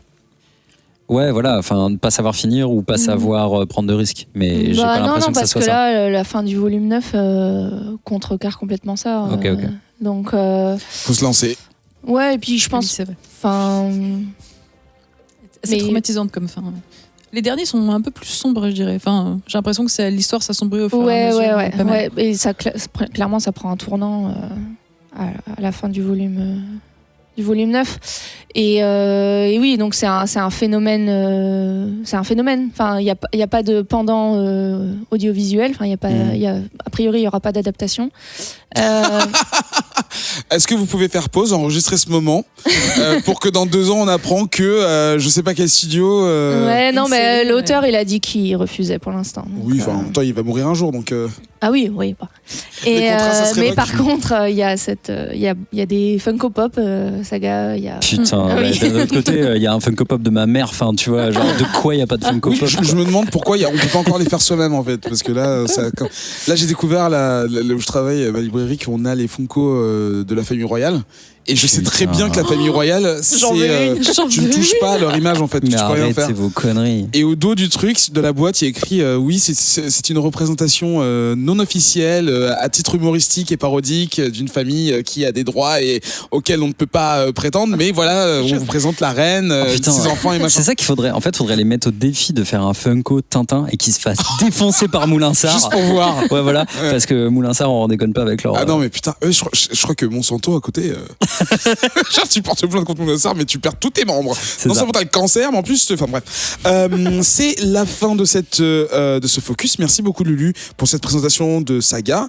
Je suis quasiment persuadé que vous êtes une certaine partie de notre public à connaître un peu. Partagez aussi votre expérience. C'est souvent on se fait engueuler même de ne jamais avoir évoqué. Oui, bah surtout quand on a commencé, c'était le problème d'avoir un truc très long qui avait déjà commencé depuis des années. Erreur réparée. Ouais. Donc voilà, remerciez-nous d'avoir tenu une promesse malgré nous. Moi je veux un corgi Funko Pop. Mais oui. Bah, c'est faisable ça. Et on se retrouve dans un instant pour parler de Milla Jovovich. Ah bon? Ah mais oui. Et moi. Nidoué. Qu'est-ce qui se passe quand on a 45 ans et qu'on n'a plus... j'ai oublié son nom, le réalisateur qui fait des choses bizarres. Del Toro? Non, l'autre là, un peu rond, un peu français aussi. Rond, un peu français. Barbu blanc. Il a ouvert une cité cinéma. Georges Lucas. Non, il français. Luc Besson. Voilà, donc c'est le début de blague. Qu'est-ce qu'on fait quand on a 45 ans, qu'on n'a plus Luc Besson à ses côtés pour faire des films? On a Mila Jovovich. Qu'est-ce qui se passe quand la saison 3 de Stranger Things est déjà finie et qu'on n'a plus rien à tourner? On accepte de devenir Hellboy pour le temps d'un film, David Harbour. Et qu'est-ce qu'on fait quand on est un middle-aged man, que tout le monde t'apprécie, mais qu'en même temps t'as pas encore le rôle de ta carrière et compagnie, enfin que c'est déjà derrière toi, et que t'as plus rien d'autre à faire et que tu vas jouer un papa adoptif? Tu t'appelles Ian McShane. On va parler de Hellboy, sorti en 2009 au printemps. En 2009 19 au printemps en Toujours France. au top sur l'actu chez Comics Update. Mais oui, surtout moi quand je prépare les HLB. Au casting, donc David Harbour, Mila Jovovich et Ian McShane. J'ai fait exactement 6 points et vous allez répondre aux questions telles que je les ai écrites dans le métro en venant.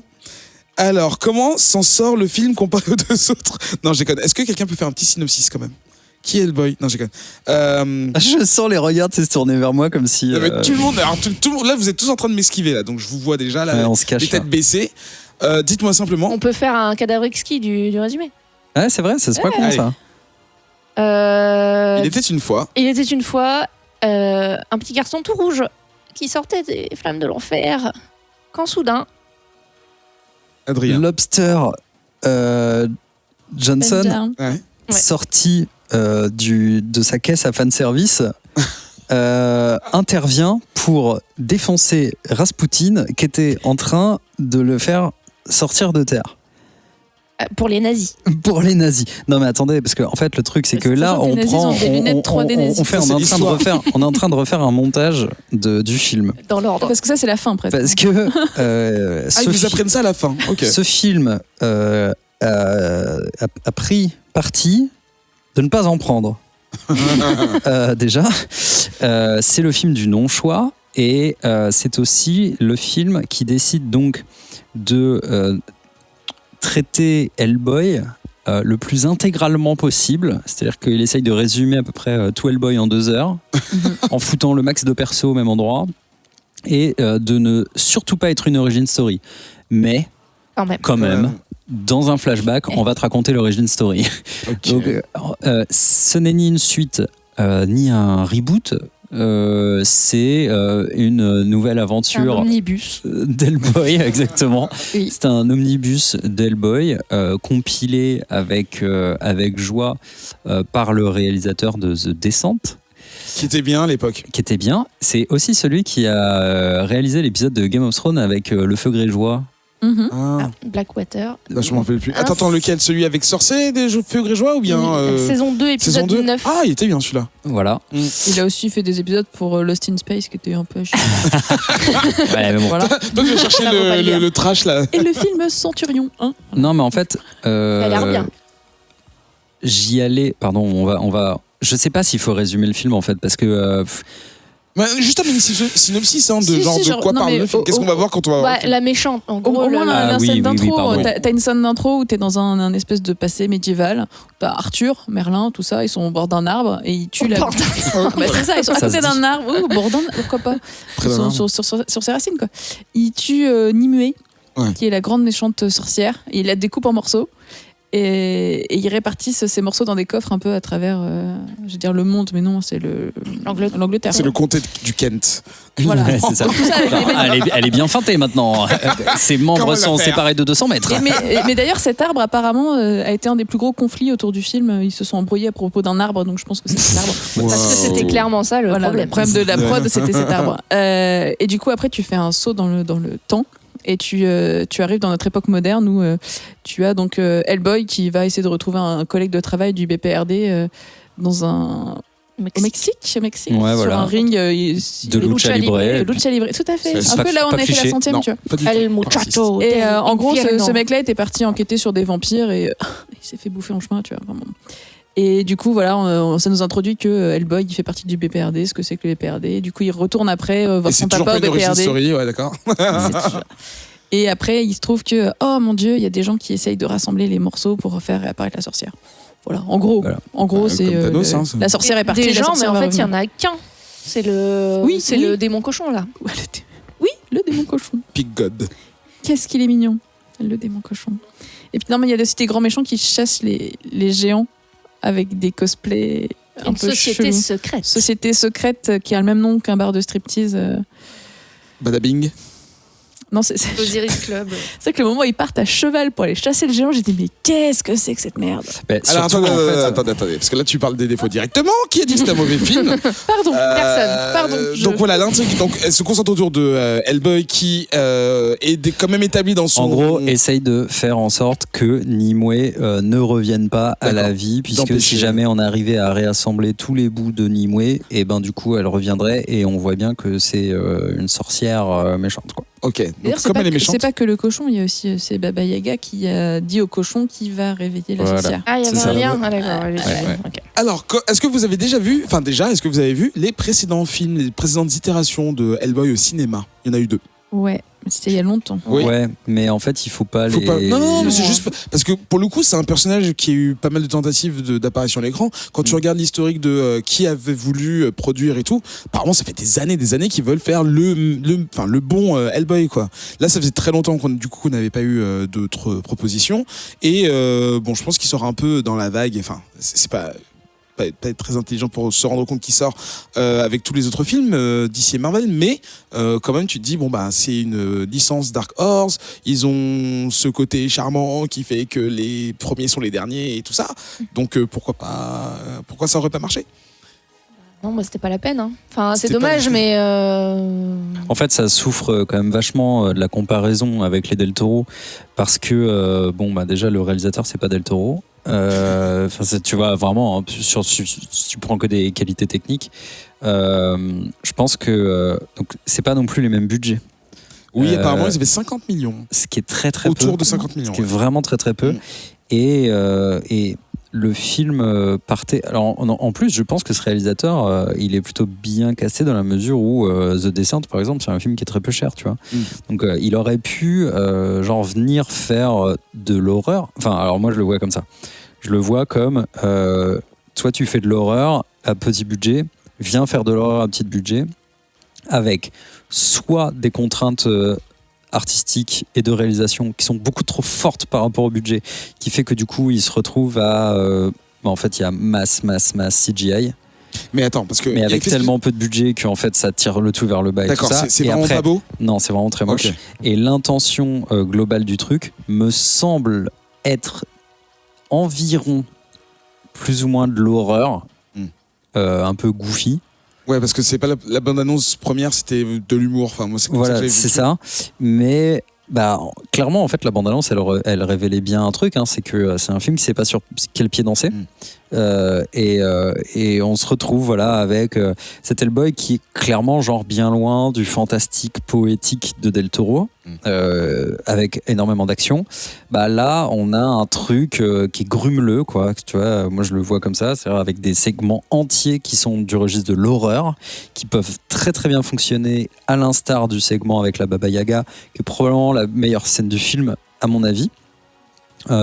Et des scènes qui fonctionnent, qui partent un peu au buddy cop movie, tu vois, et qui fonctionnent pas du tout, parce que non seulement c'est pas bien écrit, c'est-à-dire que clairement tous les dialogues, toutes les punchlines, tous les machins comme ça et tout ne fonctionnent absolument pas, et puis en plus je pense qu'il sait pas tourner de l'action.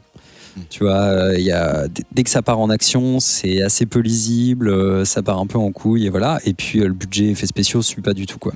Et espèce de film de non-choix, quoi, tu vois, où t'as quasiment tous les personnages vraiment emblématiques de Hellboy qui sont cités dans le film. Je parlais de la Baba Yaga, je parle de Cochet The Deathless, de Lobster Johnson, de Abe Sapiens, qu'est-ce qu'il y a d'autre encore? Le mec Jaguar là. Voilà. Même la gamine qui l'accompagne. Ouais. En fait, c'est une espèce de succession de persos et tout. Et j'avais, pardon, je prends un peu beaucoup la parole, mais j'avais la sensation en fait dans le film. Il y a une trame très linéaire, qui est déroulé tout le long. Et j'avais un peu la sensation de lire un comics dans le sens où chaque segment du film s'enchaîne toutes les 24 pages. En gros, il y a un peu d'action, un flashback, beaucoup de blabla d'exposition, un peu d'action, un flashback, une scène d'exposition, et ça tourne comme ça, genre ça déroule de façon ultra mécanique et avec un rythme qui est tellement régulier qu'il en devient vraiment perturbant, où en fait t'as la sensation d'une succession de chapitres en fait. Et puis après, Hellboy, il va faire ça. Et puis ensuite, il rencontre tel personnage. Vous ne connaissez pas tel personnage? C'est bien simple. Voici son origin story. Mais il y a 3 ou 4 flashbacks quand même dans le film, ce qui est, tu vois, probablement aujourd'hui, enfin en 2019, l'effet de réal le plus cheap que tu puisses faire, quoi. Franchement, le flashback. Ça dénote une faiblesse en termes d'écriture. Mais ça veut vraiment dire que tu sais pas comment positionner un personnage, machin. Et en fait, il déroule tellement ça. Il déroule tellement un peu le fanservice, tu vois, à vouloir faire des références aux comics dans tous les sens, qu'il oublie de raconter les personnages, qu'il oublie de nous intéresser à Hellboy et à son père, qui, dans le fond, pourrait être, tu vois, la clé du film et de se dire... ok, en fait, je veux savoir quelle est la relation entre ces deux personnages et comment ça se solutionne, tu vois. Et non, en fait, il ressemble à un espèce d'ado de 45 ans, complètement con, qui s'est jamais posé les bonnes questions, et avec un père, avec qui il a une relation professionnelle quasiment. Enfin, en fait, tu comprends, hein, tu vois, tous les fils qui sont tirés, quoi, mais ça marche pas, quoi. Enfin, putain, je n'en ai rien à foutre de leur relation. J'en ai rien à foutre de Hellboy, j'en ai rien à foutre du père. Je m'en branle totalement, je sais même pas qui c'est. Genre, il n'y a pas un moment où je les ai vus interagir et être heureux ensemble ou pas, enfin, à peine, quoi. T'as pas senti leur lien Ah non. T'as pas aimé la scène finale quand c'est un spoil. Oui, un génie vomi. Un génie vomi. Et il y a ce dialogue. Ça, c'est les apparitions vomi, c'est mignon. Les apparitions vomi, c'est quand même. Mais déjà le dialogue, le monologue le plus long du monde, hein, quand même, genre où du coup t'as. Tu vois, un petit peu comme une sorte de lettre à cœur ouverte qui est à intestin ouvert en réalité, et sur un effet spécial qui est quand même dégueulasse. Et que tu te tapes pendant 2 minutes, quoi. Enfin, tu vois, pour la deuxième fois. C'est-à-dire que c'était déjà pas beau la première fois, mais la deuxième fois c'est moche. Mais putain, mais comment? Je sais pas, Hélène, tu veux... Non, mais c'est vrai que pour moi, s'il y avait 2 scènes à garder, t'as effectivement Baba Yaga, et, déjà la maison qui se déplace. Là, tu fais attends, il y a je parle de l'ensemble. Je parle de l'ensemble. Ça, c'est cool. Et après, le personnage de Baba Yaga, le conflit, l'histoire avec, c'est pas trop mal. Et là, l'horreur est top parce que le combat. Le moment où elle se retourne, tu sais, en mode film d'horreur. On est dans le film un peu l'exorciste. Je pense qu'on est là où le réal est bien. Et en fait, tu vois, il y a pas. Et là, notamment, il n'y a pas d'effets spéciaux. Tout est practical, quoi. Tu vois. Et donc, du coup. Et après, moi, tu vois, la deuxième scène que j'ai bien aimée, c'est tout à la fin du film. C'est-à-dire quand t'as le team-up. C'est pourri. Mais non, mais en fait, ils sont là tous les 3. Mais on s'en bat les couilles. Oui, non, mais c'est pas ça, c'est qu'ils partent faire quelque chose ensemble. Et j'ai dit, en fait, moi, juste un film où ça aurait été un team-up BPRD où ils vont faire quelque chose ensemble, ça aurait été cool. D'ailleurs, en fait, on dirait à la fin qu'ils ont construit ça limite comme une sorte d'origin story pour le BPRD. de leur équipe, en fait. Hellboy émancipé de son père et du BPRD. Mais oui. Mais. Sauf que j'ai absolument pas envie de voir une suite de ça. En fait, pour moi, c'est une espèce d'origin story de ce groupe de 3. On sait même pas ce que c'est que le BPRD. Enfin, honnêtement. Si il y a écrit, il t'affiche en gros le truc pour que tu comprennes les initiales. Ouais, mais non. Enfin, je veux dire, on ne sait pas ce qu'ils font. Enfin, c'est mal raconté. Tu sais, c'est qu'ils ont des amis qui chassent les géants avec des armures qui font l'électricité. Mais qui sont pas vraiment des amis. Et si, ils chassent les vampires au Mexique. Mais c'est tout. Non, mais c'est très très obscur. C'est pas. En fait, il y a trop de. Enfin, ils ont voulu mettre trop de choses. Ils ont vaguement survolé tous les sujets. Comme tu dis, la relation entre Hellboy et son père, ça aboutit pas à un truc convaincant. Enfin, c'est pas correct. On parle du passé de Hellboy, mais finalement, on dit pas grand chose parce que il était un bébé, du coup maintenant il est adulte. Parce qu'il s'est passé entre temps, tu vois. On a ce truc avec la sorcière où, ok, ils veulent rassembler tous les éléments pour la ressusciter, mais. La bestiole qui fait ça, le cochon, c'est pour un truc de merde en plus. C'est parce que quand j'étais petit, il a été méchant avec moi, Hellboy. Les motivations de tous les personnages sont tout pourries, quoi. Alors Mila Jovovich, à sa défense, est pas trop mal dans son rôle. Elle est nulle. Ah, je sais pas. Pourquoi en fait, elle est Mila Jovovich, quoi. Tu vois. Franchement, on lui a rien donné à faire. La toute première scène, le flashback médiéval. quand ça a commencé, j'ai fait oh. Enfin, vraiment, t'as l'espèce de noir et blanc. Elle arrive avec sa grande robe rouge, tu vois que le rouge. J'étais là, genre, ça sent c'est cheap, hein. Ça sent le film tout pourri, vraiment tout pourri avec un. Alors, je sais que Hellboy, c'est dans les comics le lien avec les légendes arthuriennes et tout ça, mais c'est un truc que je suis pas fan, j'aime pas trop. Et là, quand j'ai vu qu'ils axaient vraiment ça là-dessus, Excalibur, Arthur, tout ça, j'ai fait. Enfin, je me suis dit, oh non, enfin, j'ai pas aimé du tout. Et effectivement, c'est un truc qui me plaît pas. C'est vrai qu'il y a des thématiques qui sont abordées avec certains persos, c'est genre ah mais non, ça me plaît pas trop, donc oui, tu rejettes. C'est surtout que c'est pas bien utilisé.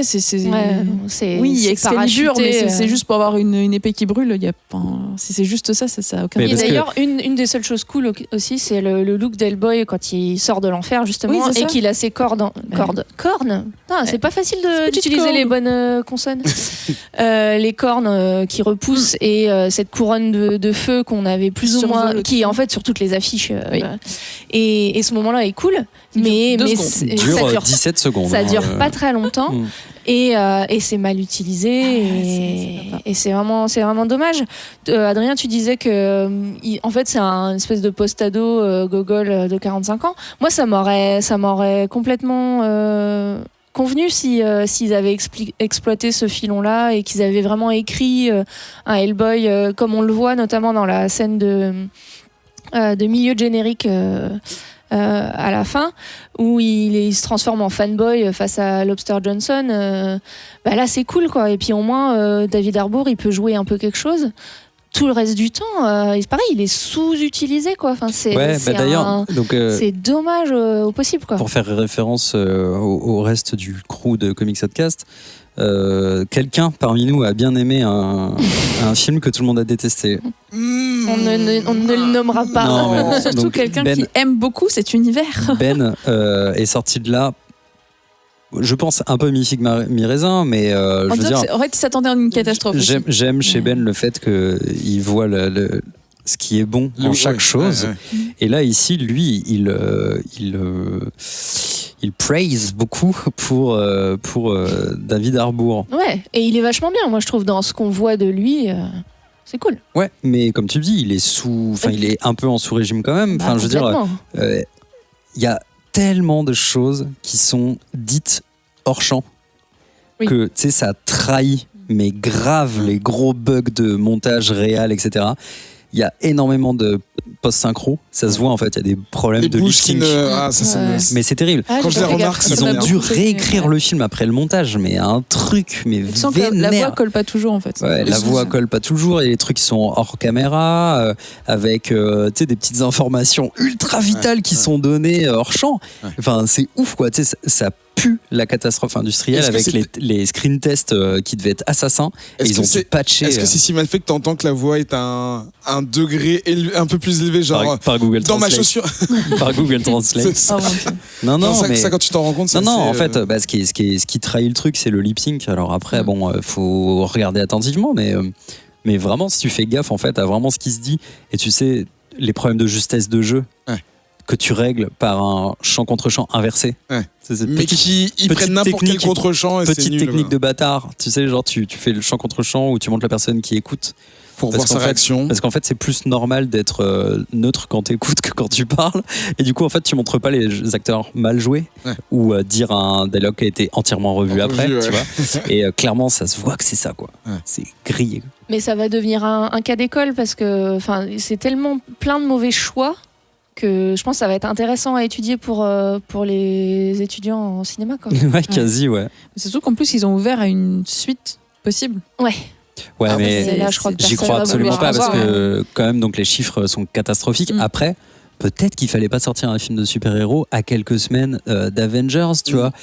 Je sais pas, je suis pas expert en cinéma, mais à mon avis, genre s'il y avait un film à éviter, c'était celui-là. Ouais, mais il a peut-être bénéficié du fait qu'il y avait des salles pleines pour Avengers et les gens se disent qu'est-ce qu'on va aller voir. J'en doute. On était 4 dans ma salle. J'en doute très fort. Mais donc, j'ai aussi noté que c'était pas drôle. Pour parler de la com, c'est pas drôle. C'est-à-dire que ça essaye trop. Si, ça essaye en fait de faire rire des fois, mais c'est pas drôle. C'est horrible. Ah non, c'est ce que, on en parlait avec Lulu il y a pas très longtemps. Il y a une des punchlines, c'est t'as le boy qui vient de se faire tataner par les géants et puis il y a une bagnole qui arrive et il dit tiens, voilà mon Uber. Et même dans ma salle, ça a rigolé pas mal et tout.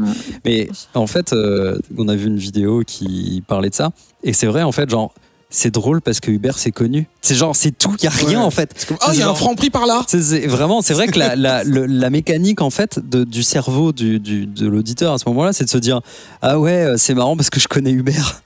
Moi aussi j'utilise l'application, elle est sur mon téléphone car c'est le monde réel et c'est rigolo car c'est vraiment nul quoi.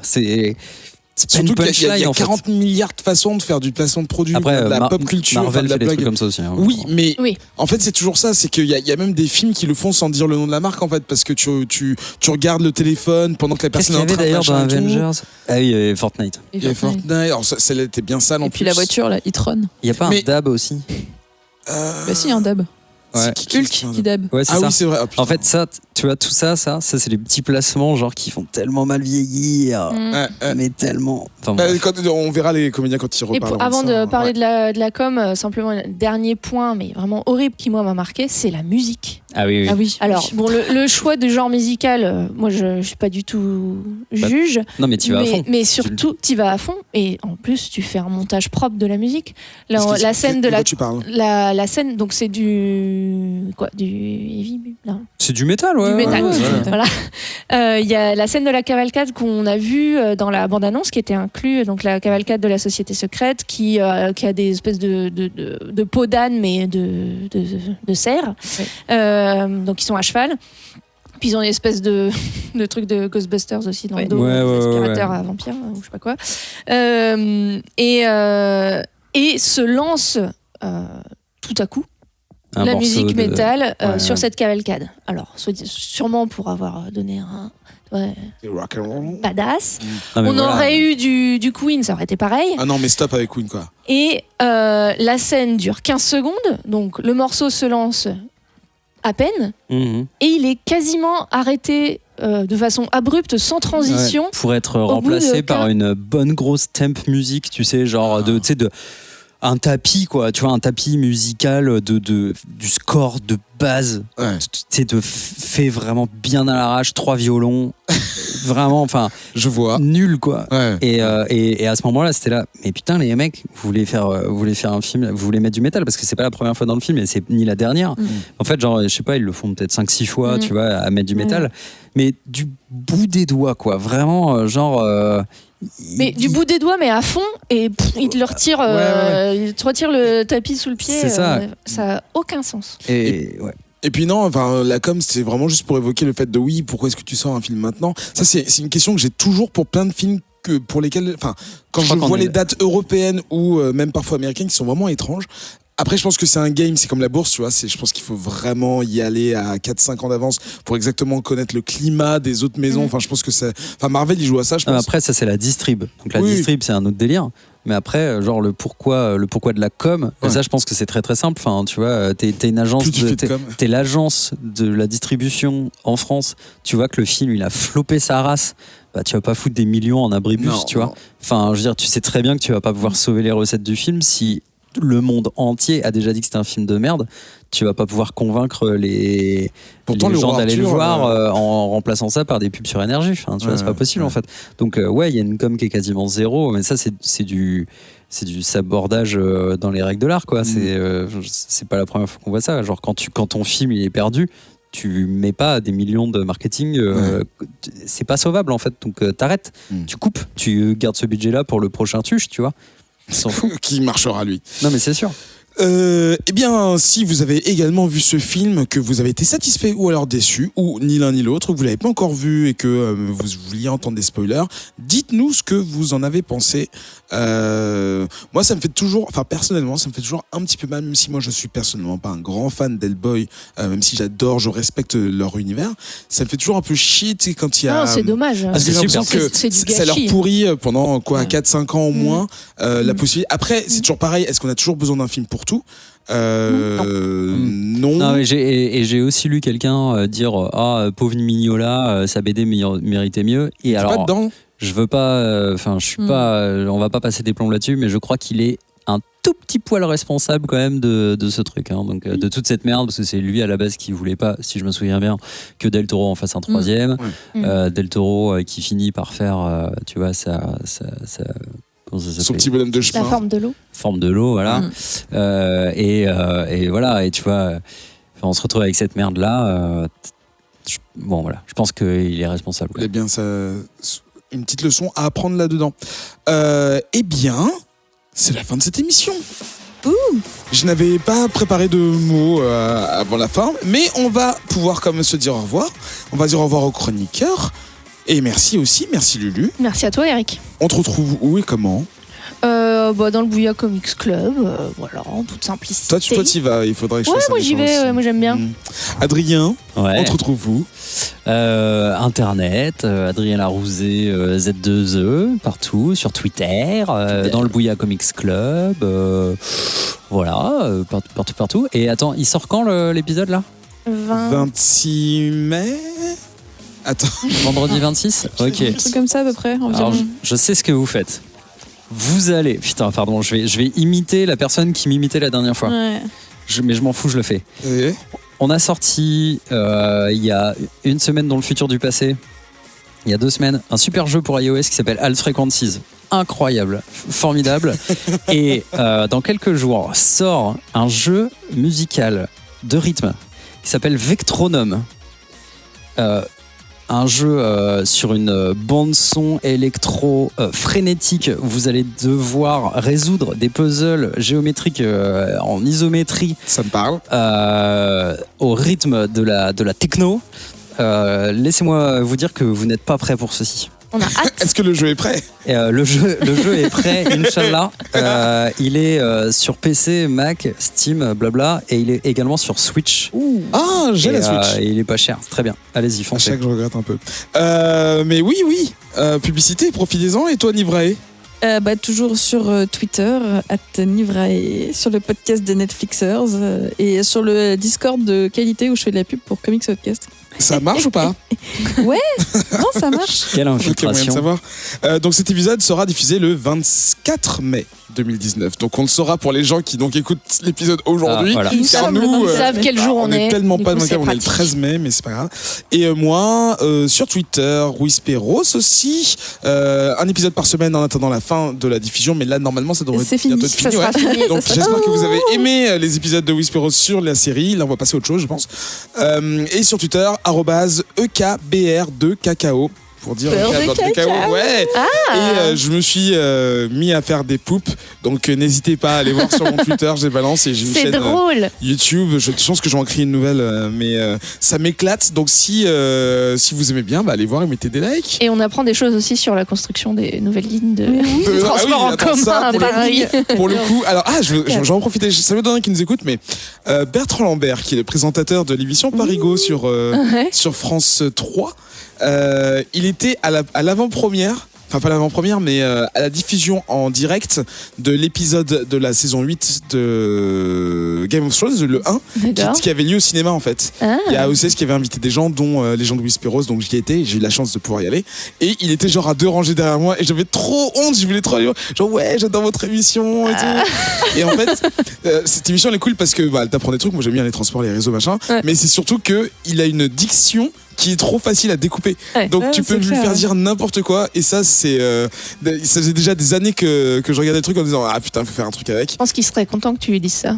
Bah écoute je vais Il que doit de la être sur gueule. Twitter, hein. Mais il est sur Twitter, je Bah, le suis. tu lui as envoyé le poupe. Que je sais pas, j'ose pas parce que Franchement, fais-le. en fait je sais pas si c'est légal tu sais d'avoir des trucs de France 3 et machin. Oh, Si tu te c'est fais un pas- hommage, si- c'est un franchement, hommage. Si tu te fais pas de l'argent dessus, c'est légal. Hein. C'est vrai, d'accord. Bah écoutez, si j'ai encore un compte Twitter au 27 mai, c'est que ça s'est bien passé. Donc je vais envoyer un hâte à Bertrand Lambert pour voir s'il va regarder mon pouf avec lui dedans. Regardez mon poupe, quoi. C'est que ça fait un peu bizarre. Ouais. quand même.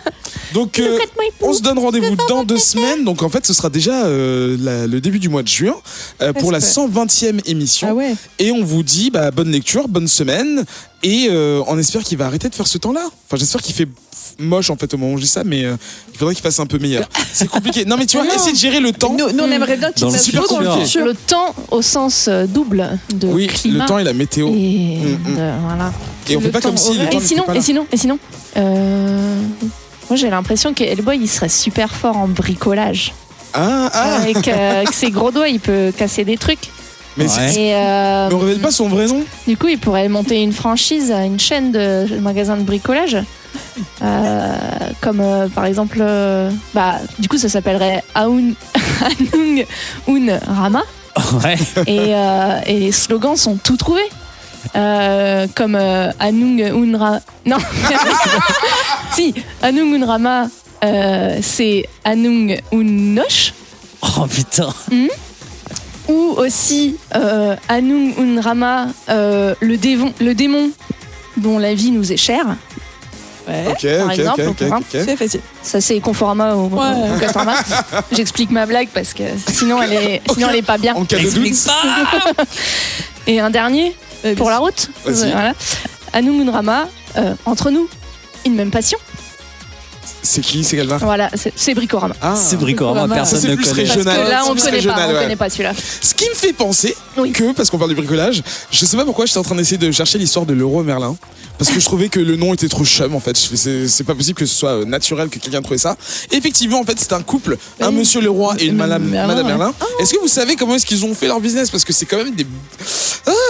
En fait, après la Seconde Guerre mondiale, tous les Américains, ils ont laissé leur merde en France.